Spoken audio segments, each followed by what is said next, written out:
तो हेलो मेरे प्यारे बच्चों, आप लोग का बहुत बहुत स्वागत है चैनल पे।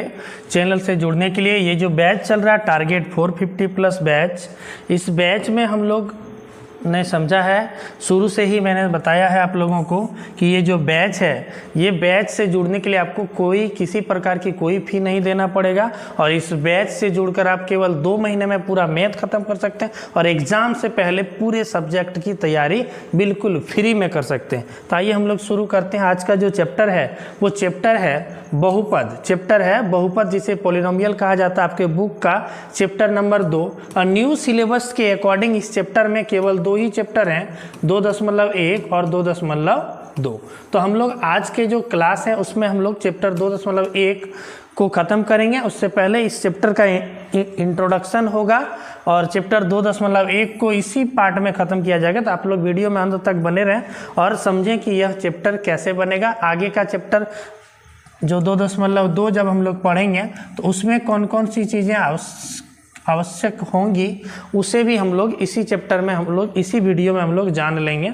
उसके बाद हम लोग जब चैप्टर को पढ़ते हैं, जब चैप्टर का इंट्रोडक्शन पार्ट करते हैं, तब पढ़ते हैं तो चीज़ें अच्छे से समझ में आती है। तो आइए हम लोग चैप्टर को शुरू करते हैं। शुरू करने से पहले, जैसा कि हम लोग हर दिन वीडियो को शुरू करने से पहले गणपति महाराज जी से आशीर्वाद लेकर के हम लोग वीडियो को श्री गणेश करके आगे ले चलते हैं। तो हे गणपति महाराज जी, हमारे सारे बच्चों को 450 प्लस मार्क्स इस बार बोर्ड एग्ज़ाम में दे दीजिएगा। आप लोगों के लिए ये सबसे बड़ी मोटिवेशन होगी कि 2 अक्षर का होता है लक, 2.5 अक्षर का होता है भाग्य, 3 अक्षर का होता है नसीब और 3.5 अक्षर का होता है किस्मत। समझ रहे हैं? 2 अक्षर का होता है लक, 2.5 अक्षर का होता है भाग्य, 3 अक्षर का होता है नसीब और 3.5 अक्षर का होता है किस्मत। मगर यह चारों के चारों 4 अक्षर के शब्द मेहनत के सामने छोटे होते हैं। तो बच्चों, मेहनत से बढ़कर कुछ नहीं होता है।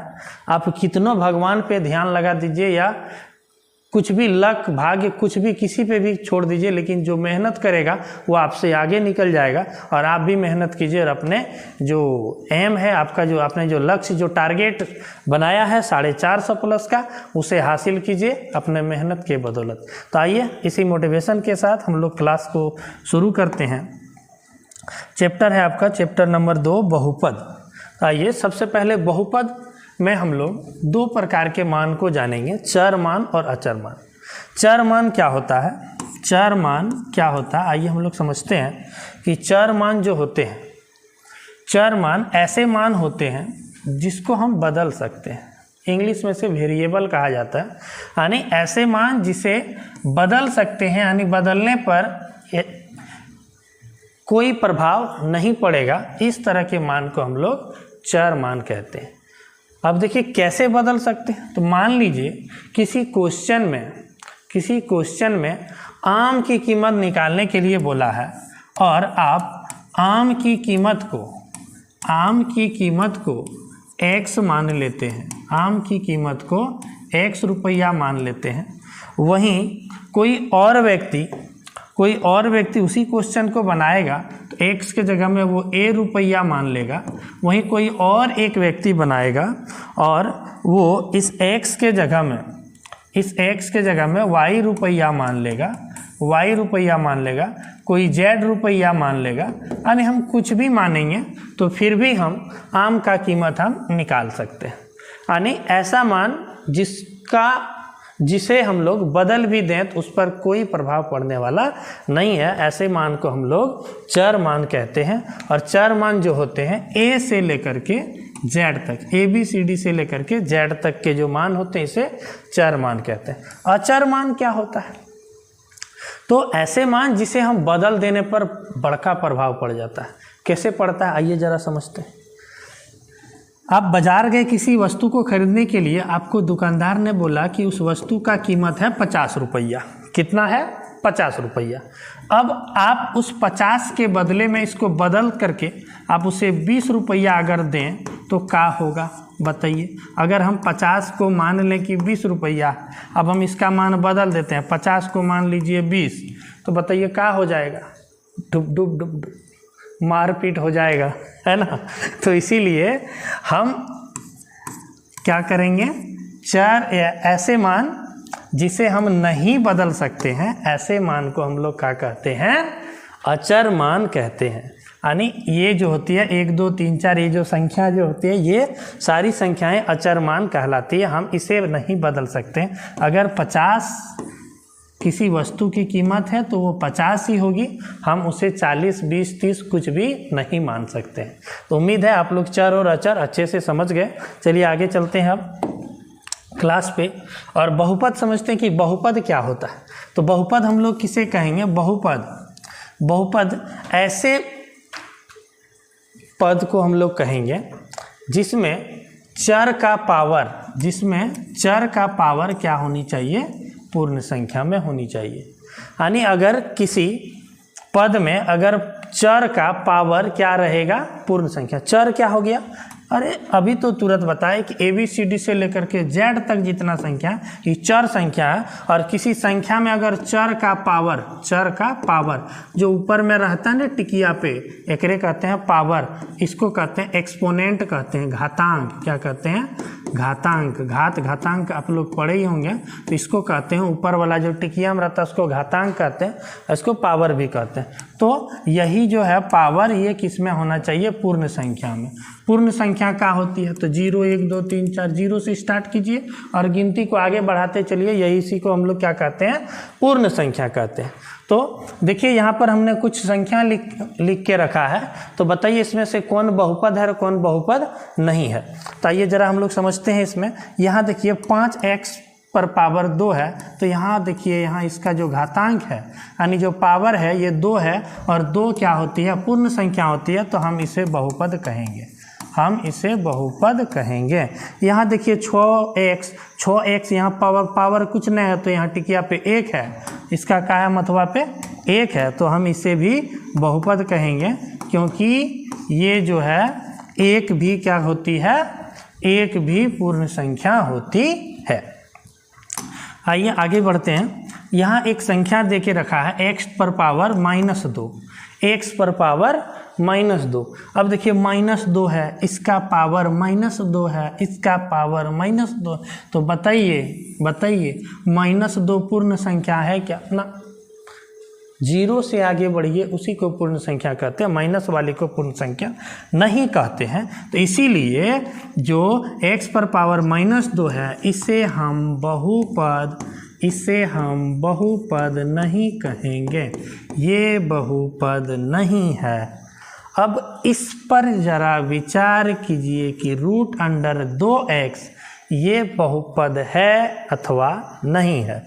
तो आइए हम लोग समझते हैं कि ये जो x, यहाँ हम लोगों ने क्या पढ़ा कि चर का पावर देखना है, यानी चर x है तो x का पावर को देखिए, 2 का पावर मत देखिए कि रूट में है। अगर कोई संख्या रूट में होती है तो ओकर पावर 1/2 होता है। तो यहाँ 2 का पावर 1/2 है, हमको 2 का पावर से कोई लेना देना नहीं है। तो इसीलिए यहाँ हम चर का पावर को देखेंगे, चर x है, x का पावर 1 है, तो पावर 1 है तो पूर्ण संख्या में है, तो हम इसे क्या कहेंगे, बहुपद कहेंगे। लेकिन अगर यहीं पे अगर √x ऐसे दे दे तो क्या ये बहुपद होगा।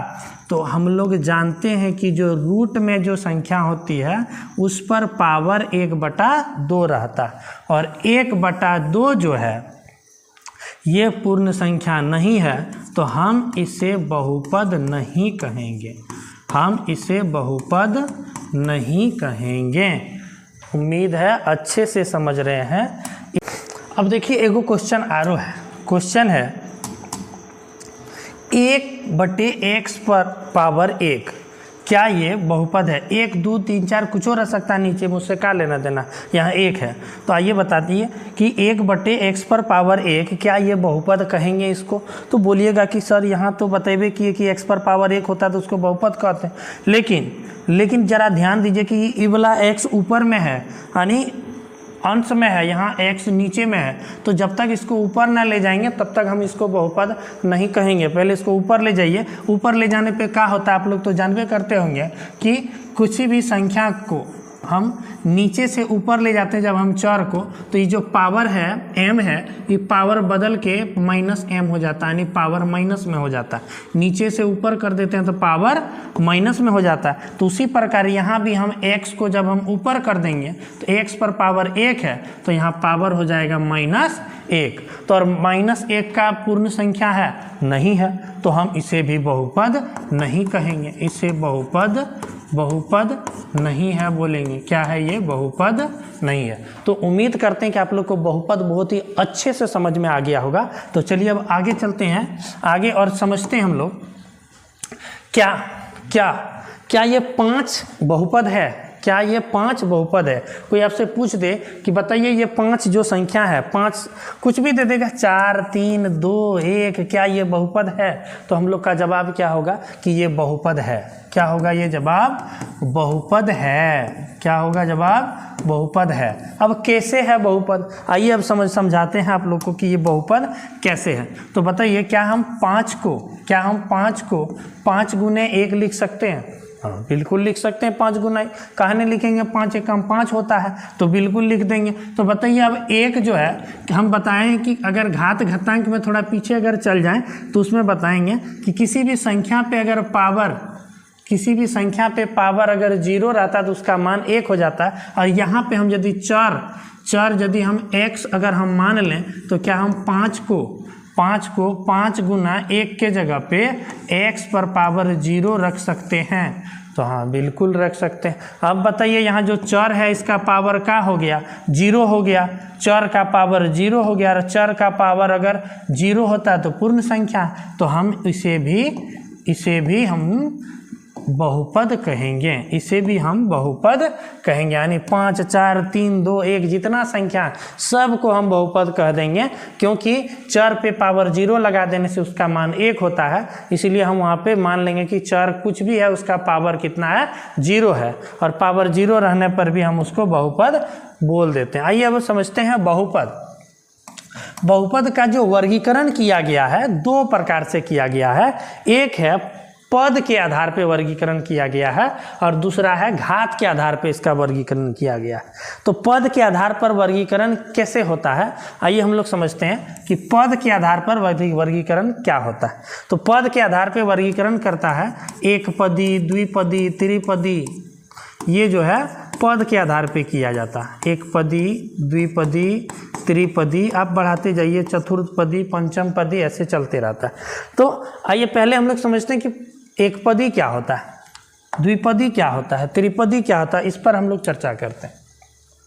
तो एकपदी हम लोग उसे कहेंगे जिस बहुपद में केवल और केवल एक पद होगा। कितना पद होगा?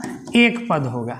यानी क्या x, हाँ बिल्कुल, x जो है एक पद है तो हम इसे एकपदी कहेंगे। बताइए x + 2, तो क्या इसमें कितना पद है? एक पद, 2 पद। अच्छा, अगर आपसे पूछ दिया 4x, तो 4 और x यहाँ 2 पद नहीं मानेंगे जब तक बीच में क्या रहेगा?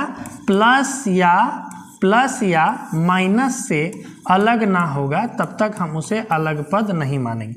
अर्थात 4x एकपदी होगा, लेकिन x + 2 एकपदी नहीं होगा। x + 2 एकपदी नहीं होगा। x + 2 एकपदी नहीं होगा। उम्मीद है अच्छे से समझ गए। x + 2 एकपदी नहीं होगा, एकपदी नहीं होगा। ठीक है, तो x + 2 क्या पदी होगा? तो x + 2 द्विपदी हो जाएगा। x + 2 द्विपदी हो जाएगा, क्योंकि इसमें 2 पद है। इसमें 2 पद है तो हम इसे द्विपदी कहेंगे। इसमें 2 पद है तो हम इसे द्विपदी कहेंगे। इसी प्रकार किसी में अगर 3 पद रहेगा, 4x² + 3x - 6, तो यहाँ देख रहे हैं कि प्लस माइनस से अलग हुआ 1 2 3 पद है, तो हम इसे त्रिपदी कहेंगे। उम्मीद है एकपदी, द्विपदी, त्रिपदी अच्छे से आप लोग समझ गए होंगे। एकपदी, द्विपदी और त्रिपदी अच्छे से समझ गए होंगे। इस तरह से 4 पद रहेगा तो उसे चतुर्थपदी कहेंगे। तो आइए अब हम चर्चा को आगे बढ़ाते हैं और समझते हैं अब कि घात के आधार पर बहुपद को कैसे वर्गीकृत करते हैं। घात के आधार पर हम लोग बहुपद को वर्गीकृत करते हैं। घात के आधार पर हम लोग वर्गीकृत करते हैं कि शून्य बहुपद, सबसे पहले कहते हैं हम लोग शून्य बहुपद, रेखिक बहुपद, शून्य बहुपद, रेखिक बहुपद, और क्या कहेंगे, द्विघात बहुपद, क्या कहेंगे, द्विघात बहुपद, और कहेंगे त्रिघात बहुपद। बस आप लोग को त्रिघात बहुपद तक ही जानना है, इससे आगे हम लोगों को नहीं। ये हम लोग समझते हैं कि किसे कहेंगे शून्य बहुपद, किसे कहेंगे रेखिक बहुपद, किसे कहेंगे त्रिघात, किसे कहेंगे द्विघात, उसे हम लोग अच्छे से समझते हैं। उसके लिए हमें समझना पड़ेगा बहुपद का घात को। किसे समझना पड़ेगा, बहुपद का घात को। बहुपद का घात क्या होता है, बहुपद का घात क्या होता है। आइए हम लोग सबसे पहले समझते हैं कि बहुपद का घात क्या होता है। बहुपद का घात क्या होता है, बहुपद का घात क्या होता है। तो बहुपद का घात किसी बहुपद में उपस्थित चर के अधिकतम पावर, यानी जिसको कि घातांक भी कहते हैं, जिसको क्या कहते हैं, घातांक कहते हैं, के मान को बहुपद का घात कहते हैं। यानी थोड़ा डिटेल में समझिए कि किसी बहुपद में जो चर उपस्थित होता है, चर केकरा कहते हैं, ABCD से लेकर के Z तक, सबसे पहले जो शुरू में बताएं आप लोग को, जेकर मान बदलने पर कोई प्रभाव नहीं पड़ता है, ओकरा कहते हैं चर। तो किसी भी संख्या ले लीजिए, कोई भी आप बहुपद ले लीजिए, थोड़ी देर के लिए 6x पर पावर 3, ये हमने एक बहुपद ले लिया और इसमें बताइए चर कौन है, चर x है। तो चर का जो पावर होता है, जो पावर होता है चर का पावर 3 है, तो इसे ही हम बहुपद का घात कहेंगे। यानी इस बहुपद का घात हम 3 कहेंगे। कितना कहेंगे, इस बहुपद का घात 3 कहेंगे। और थोड़ी देर के लिए अब अगला एक और सवाल लेते हैं। 6x पर power 3 plus 7x square plus 6x घटा 8। अब कहेंगे एकराम बताइए कि बहुपद का घात कितना है। तो हम लोग देखते हैं कि यहाँ पर चर तो x है, लेकिन कहीं पर पावर 1 है, कहीं पर पावर 2 है, कहीं पर पावर 3 है। तब केकरा कहेंगे, आइए समझते हैं केकरा कहेंगे, हम बताते हैं। तो थोड़ा परिभाषा को ही अगर ध्यान से आप लोग देखे रहते तभी बता देते कि अधिकतम पावर किसको कहेंगे, अधिकतम पावर जो है किसी बहुपद में उपस्थित चर के अधिकतम पावर को हम लोग कहते हैं। तो एक सबसे अधिकतम माने सबसे बड़का पावर 3 है, सबसे बड़का पावर 3 है। तो हम इसका घात, इस बहुपद का घात 3 कहेंगे, इस बहुपद का घात 3 कहेंगे। अच्छा बताइए 6x प्लस 3 इस बहुपद का घात कितना है। तो यहाँ पावर 1 है, कुछ नहीं है तो पावर 1 है, तो इस बहुपद का घात 1 होगा, इस बहुपद का घात 1 होगा। अच्छा बताइए, आपसे बोल देगा 3, बताइए 3 का बहुपद का घात कितना है, 3 बहुपद का घात कितना है। तो आप लोग को तो समझाइबे किए कि 3 तो बहुपद है, एकरा लिखेंगे 3 गुना 1, और 3 गुना 1 के बदले हम x अगर चर लगा दें तो x पर पावर 0, ओकर मान होता है 1, तो हम कहेंगे 3 गुना x पर पावर 0, अर्थात इस बहुपद का घात 0 है, बहुपद का घात 0 है। तो उम्मीद है आप लोग बहुपद का घात तो बताइए दीजिएगा केकरा 0 होगा, 1 केकरा होता है, 2 केकरा होता है। तो आइए अब चलते हैं कि बहुपद का जो प्रकार हमने आपको बताया, बहुपद का जो प्रकार बताया, आप लोगों को बहुपद का प्रकार बताया, और वो भी घात के आधार पर बहुपद का प्रकार बताया। शून्य बहुपद किसे कहेंगे, जिस बहुपद का घात शून्य हो जाएगा, एकराम हो जाएगा एग्जाम्पल में 4, 5, 6 कुछो दे दीजिए ना संख्या, ओकर घात 0 होता है। तो इस तरह के संख्या खाली पूछेगा कौन सा बहुपद है, तो वो शून्य बहुपद है। रेखिक बहुपद केकरा कहेंगे? रेखिक बहुपद हम लोग कहेंगे ऐसे बहुपद जिसका घात कितना होगा? 1 होगा। इस तरह के घात को हम लोग रेखिक बहुपद, इस तरह के घात वाले बहुपद को हम लोग रेखिक बहुपद कहेंगे। उदाहरण के लिए आप ले सकते हैं 2x, बताइए यहाँ घात 1 है, यहाँ इस बहुपद का घात 1 है, तो इसे हम रेखिक बहुपद कहेंगे। 6x + 3 इसे क्या कहेंगे? एकरो हम रेखिक बहुपद कहेंगे, काहे कि चर का पावर 1 है यानी घात 1 है, तो एक रेखिक बहुपद कहेंगे। तो सर यहाँ तो 2 गो था, यहाँ 1 गो था। रुक जाइए, अभी सब समझाएंगे कैसे होता है। तो यहाँ 2 गो था, तो एकरा हम घात से अलग नहीं कर रहे हैं, इसको हम घात से ना अलग कर रहे हैं। अगर हम यदि इसको एकपदी द्विपदी बोलते तो ई होता है एकपदी और ई होता है द्विपदी, लेकिन हम अभी इसको घात से अलग कर रहे हैं, तो घात में बराबरे है, तो ई भी हो जाएगा रेखिक, ई भी हो जाएगा रेखिक बहुपद। उसी प्रकार से द्विघात बहुपद बताइए, जेकर घात कितना होगा? जेकर घात 2 होगा, ओकरा हम लोग द्विघात बहुपद कहेंगे। ओकरा हम लोग का कहेंगे? द्विघात बहुपद कहेंगे। 6x² ले लीजिए, यहाँ पावर 2 है, यहाँ पावर कितना है? 2 है, यानी बहुपद का घात 2 है, तो हम इसे क्या कहेंगे? द्विघात बहुपद कहेंगे। 7x² + 6x घटा 9 इसे क्या कहेंगे? एकरो द्विघात बहुपद कहेंगे, क्या कि हम लोग चर का सबसे बड़का पावर देखते हैं, बड़का पावर 2 है, तो द्विघात बहुपद कितना, तो इसे भी हम द्विघात बहुपद कहेंगे, यानी घात 2 है। त्रिघात केकरा कहेंगे? जेकर घात 3 होगा, जेकर घात कितना होगा? 3 होगा। ऐसे बहुपद को हम लोग त्रिघात बहुपद कहेंगे। उदाहरण एगो ले लीजिए, 6x पर पावर 3 + 7x² + 9 इसे हम त्रिघात बहुपद कह देंगे, काहे कि एकरा अधिकतम पावर 3 है, माने इस बहुपद का घात 3 है, तो हम एकरा त्रिघात बहुपद कहेंगे। तो बताइए कैसा लगा, समझ में आया या नहीं आया?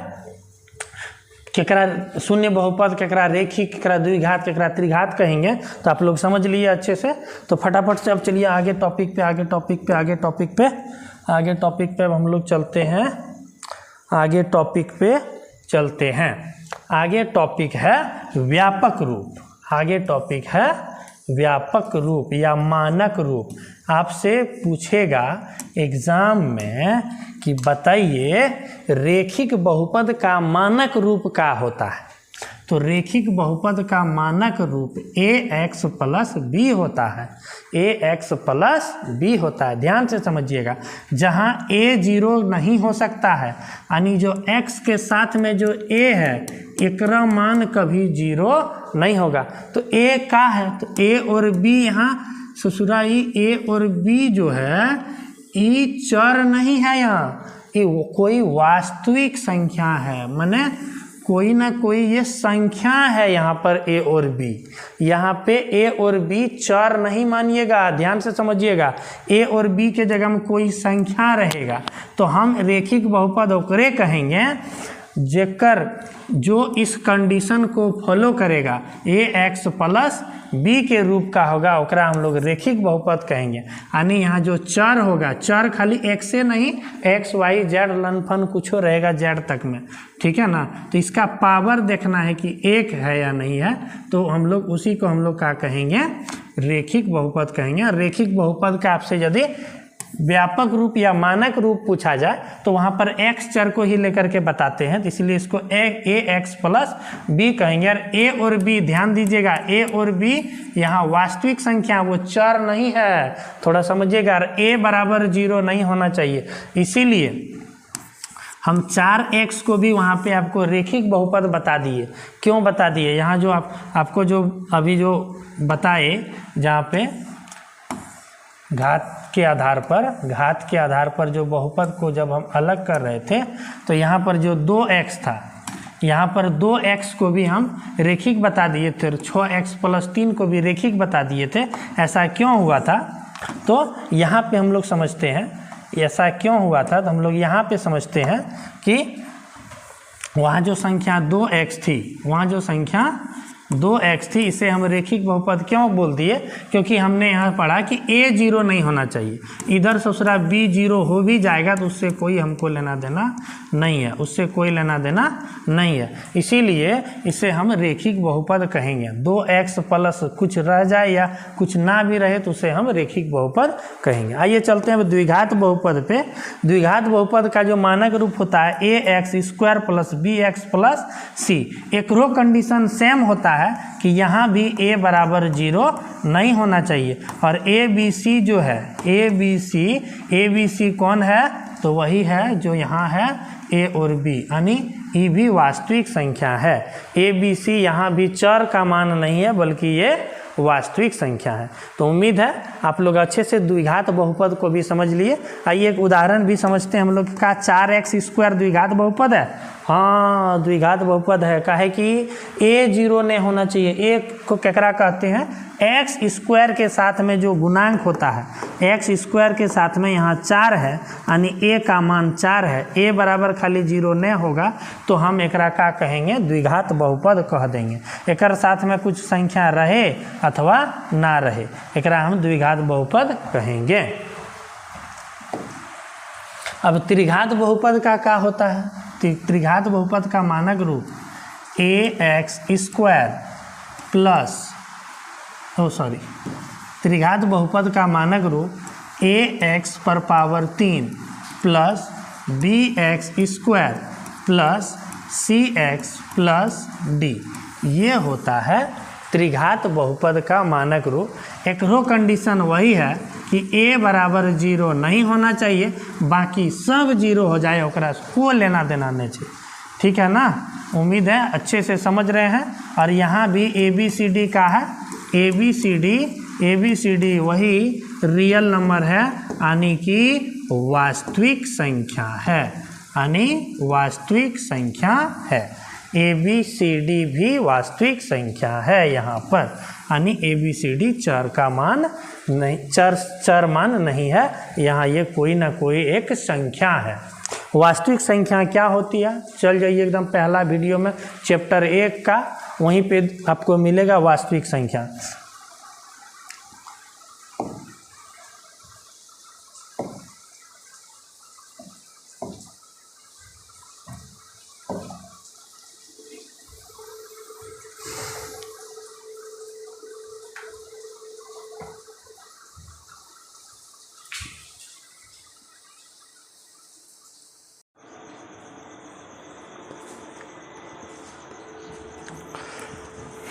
तो आइए अब हम लोग चल जाते हैं चैप्टर वे पे। चैप्टर वा है प्रश्नावली 2.1। देखिए क्या बोला, किसी बहुपद px के लिए y बराबर px का ग्राफ नीचे आकृति में दिया गया है, तो प्रत्येक स्थिति में px के शून्यकों की संख्या ज्ञात कीजिए। px के शून्यकों की संख्या ज्ञात कीजिए। तो आइए हम लोग सबसे पहले हम लोग समझते हैं ग्राफ को। ग्राफ में जिस तरह क्षैतिज रहता है, लेटा हुआ जो अक्ष रहता है, एकरा क्या कहते हैं? तो एकरा एक्स अक्ष कहते हैं। क्या कहते हैं? एक्स अक्ष कहते हैं एक तरफ। और जो इस तरह खड़ा अक्ष रहता है, एकरा क्या कहते हैं? एकरा वाई अक्ष कहते हैं। क्या कहते हैं? वाई अक्ष कहते हैं। तो बताइए, यहाँ बीच में जहाँ कट जाता है, इस बिंदु को क्या कहते हैं? इस बिंदु को मूल बिंदु कहते हैं। और इस जगह x और y दोनों का मान 0 होता है, यानी इस जगह x और y दोनों का मान 0 रहता है। इधर x है, इधर x डैश कहते हैं, यहाँ y है तो इधर y डैश कहते हैं। ठीक है।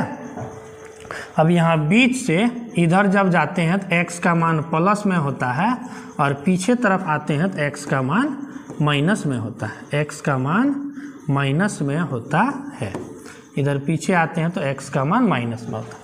जब ऊपर की ओर जब हम लोग जाते हैं तो y का मान प्लस में हो जाता है, नीचे की ओर जब आते हैं तो y का मान माइनस में हो जाता है। अब समझिए, इसमें अगर इधर x का मान प्लस में है, यानी x का मान 1 2 3 4 ऐसा कुछ भी है, तो अगर हम बिंदु अक्षवे पे ले लें, यहीं पर ले लें, तो बताइए इस जगह पर x का मान क्या होगा। इस जगह पर x का मान क्या होगा। इस जगह पर x का मान 4 होगा, दिख ही रहा 1 2 3 4। तो यहाँ x अक्ष पे मान 4 है तो x का मान 4 हो गया। तो बताइए इस जगह पर y का मान कितना है। इस जगह पे y का मान, y इधर जाएंगे तो प्लस में होगा, यानी 1 2 3 4, नीचे आएंगे तो माइनस में होगा, -1 -2 -3 -4। तो यहाँ तो इधर तो x का ही मान, तो इस जगह पर क्या होगा। तो इस जगह पर x और y दोनों 0 होता है। तो इस जगह पर y का मान इधर 1, इधर प्लस में, इधर माइनस में, तो इस जगह y का मान 0 है। तो इस जगह पर यहाँ इस बिंदु का निर्देशांक अगर आपसे पूछेगा तो 4,0 हो जाएगा। आपको पता होना चाहिए किसी भी बिंदु का निर्देशांक अगर हमसे पूछता है तो x, y होता है, x, y, यानी पहले x का मान लिखते हैं फिर y का मान लिखते हैं। तो इसीलिए इस बिंदु का निर्देशांक 4,0 हो गया। उम्मीद है बहुत अच्छे से आप लोग समझ रहे हैं चैप्टर को और ये भी समझ गए होंगे। तो अब इस चैप्टर में आपसे ग्राफ नहीं पूछा जाता है, आपसे ग्राफ नहीं पूछता, आपसे पूछता है कि px का फंक्शन है, px का कोई फंक्शन है, ये ग्राफ दे दिया, आपसे पूछेगा px का कोई फंक्शन है और इसमें बताइए कि इसमें px के शून्य की संख्या, ये आपको दे दिया x पॉजिटिव, ये x नेगेटिव, ये y पॉजिटिव, ये y नेगेटिव। आपसे पूछा गया कि px का ये फंक्शन है, ये जो ग्राफ है ये px का फंक्शन है, तो इसमें शून्यक बताइए। तो बताइए इस फंक्शन में ये px का फंक्शन है तो x में हमको देखना है कि शून्यक क्या गो है। तो यहाँ देखिए x में, x अक्ष पर एक शून्यक यहाँ है, एक शून्यक यहाँ है, तो हम कहेंगे कि अगर ये px का फंक्शन है तो इसमें शून्यक बराबर 2, शून्यक की संख्या 2, शून्यक की संख्या 2। और यही यदि आपसे इससे उल्टा अगर पूछ दे, ध्यान दीजिएगा, ये x डैश y डैश, आपसे एक ग्राफ ऐसे दे दिया और पूछेगा कि ये py का अगर ये फंक्शन है, किसका फंक्शन है, py का फंक्शन है, तो बताइए इसमें शून्य की संख्या कितनी है। तो अगर ये py का फंक्शन है तो हम y अक्ष में देखेंगे, y अक्ष में देखेंगे कि शून्य कहाँ है। तो y अक्ष में शून्य यहाँ पर हुआ है, ये जो फंक्शन है ये शून्य यहाँ पर हुआ है, एक बार हुआ है, तो हम इसमें शून्य की संख्या 1 लिखेंगे। ध्यान दीजिएगा, लेकिन आपके बोर्ड एग्जाम में केवल और केवल ये वाला पूछता है, px का ही फंक्शन देता है, क्योंकि चैप्टर में केवल px का ही फंक्शन है, तो इसी पे थोड़ा गौर कीजिएगा, ठीक है। तो अब आपका चैप्टर पे हम चलते हैं। चैप्टर पे ज़रा देखिए, चैप्टर पे सारे के सारे जो है किसका फंक्शन है, px का फंक्शन है, सारा px का फंक्शन है और प्रत्येक स्थिति में px के शून्य की संख्या ज्ञात करनी है। तो हम लोग को देखना है px के शून्य की संख्या अगर निकालनी है तो हम लोग को देखना है कि px यानी कि x अक्ष में जो ग्राफ है वो कितने बार उस पर टच हुआ है, यानी कितने बार 0 हुआ है। तो ध्यान दीजिए, ये वाला जो ग्राफ है, ये ग्राफ x अक्ष को कहीं टच ही नहीं किया है, तो शून्य की संख्या 0 हो जाएगी, यानी शून्य का मान इसमें होगा ही नहीं। और इस पे चलते हैं, इसमें शून्य की संख्या 0 हो गई। और इसमें देखिए x अक्ष को एक बार टच किया है तो शून्य की संख्या 1। यहाँ पर देखिए x अक्ष को 3 बार टच किया तो शून्य की संख्या 3। यहाँ पर देखिए x अक्ष को 2 बार टच किया है तो शून्य की संख्या 2। यहाँ पर 1 2 3 4 बार टच किया तो शून्य की संख्या 4। अब देखिए इसमें बच्चा लोग कन्फ्यूजन थोड़ा होता है, 1 यहाँ, और बच्चा लोग सोचता है यहाँ पे 1 और इस जगह 1 2 यहाँ मान लेता है, जबकि ऐसा बिल्कुल भी नहीं है। हम लोग तब तक 2 नहीं मानेंगे जब तक कि ऐसे ग्राफ को थोड़ा नीचे ना कर दे, तब तक 2 नहीं मानेंगे। केवल अगर ऐसे अगर छू के निकल गया है तो इसको हम लोग एक ही मानेंगे, इसको हम लोग एक टच मानेंगे। जब तक नीचे ना ले जाए तब तक हम लोग 2 टच नहीं मानेंगे। तो इस क्वेश्चन में ध्यान से देखिए कि यहाँ पर एक ही टच है, इसको नीचे नहीं ले गया है, तो एक टच यहाँ हो गया, यानी 1 2 और यहाँ 1 3, यानी शून्य की संख्या 3 हो जाएगी, शून्य की संख्या 3 हो जाएगी। उम्मीद है ये चैप्टर अच्छे से समझ में आया होगा और आप लोग भी बहुत इंटरेस्टिंग तरीके से आप लोग ने भी चैप्टर को बड़ा ध्यान से अंत तक देखा, और इसके लिए बहुत बहुत धन्यवाद। अच्छा लगा होगा तो आप लोग जो है शेयर कीजिए अपने दोस्तों के पास, और सभी को जो है वीडियो भेजिए, और जो है अच्छा लगा तो लाइक कीजिए, चैनल को सब्सक्राइब कीजिए, और बाकी दोस्तों को भी शेयर कीजिए ताकि